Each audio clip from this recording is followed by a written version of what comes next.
I'm Nick Barrett. I built the solar system already in about 3 weeks or so. It's mathematically timed to be within 95% accurate relative to the rotation of the sun. So there's 2 pairs of gears between each turntable to make each planet rotate or orbit at approximately the right rate. You can be here all day waiting for Neptune to come around. So it's somewhat speeded up. Yeah. So when you're working on a build like this, where do you even start from? Because there's so many moving parts, and you've got to line everything up correctly.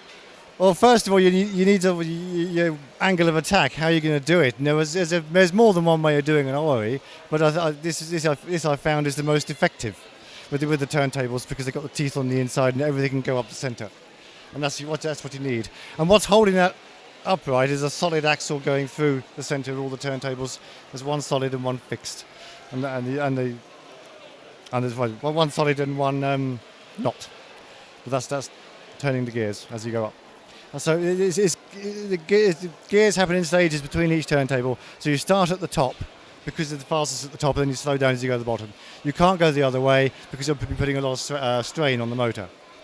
Okay. Yeah. So that would never work. But with this, it's fine, and it's been running all day, and it's absolutely fine. Yeah. So I'm quite lucky there. So maybe take us through a little bit of the design. We've got the sun in the middle, and then maybe each planet here and how these operate. Yeah, well, you obviously although it's to scale in terms of time, it certainly isn't in terms of distance. Yeah. But so all the sizes are kind of like approximate. They'll bang a couple of those together for miles. Oh, that'll do. That's that. So I better make Jupiter a bit bigger then. And see what I do.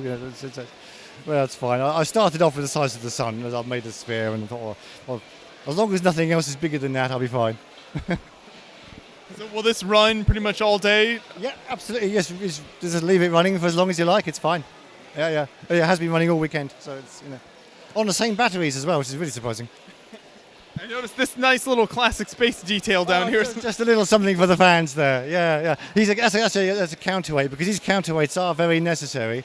Otherwise, it's just going to wobble as it rotates. But most of the black boxes at the bottom there have boat weights in them. The metal boat weights. But that serves as a counterweight for Saturn. Now, we've got a little scene to the left here as well. What's that over? This one over here. Poor Pluto, who is no more. He's just merely a large object in the Kuiper belt. He's not a planet, so he doesn't count. So we're very sad about that, so we buried him. There you go. Yeah. Proper honors. Yeah, indeed. I noticed a can of WD-40, so is that sometimes necessary to keep everything running smoothly? Yeah. Well, sometimes you just get a lot of dust off the gears, so that stops that happening. And it does keep things. By the end of the day, without it, it will be squeaking a bit. Yeah, no, just make sure the Lego isn't rubbing too much. Yeah, that's it. It does work very well. Only silicone lubricant sort of works, but that's what I use. Yeah. So then, when you transport this around, how does that work to kind of make sure it doesn't all get out of alignment?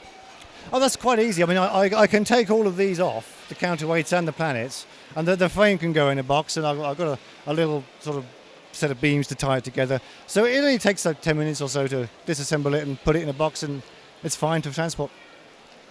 Well, I love the system you've created here, so I think it really, shows how everything operates with the different planets very nicely. So I'm glad you could bring it out to the show. Thank you. Well, my pleasure. Thank you very much.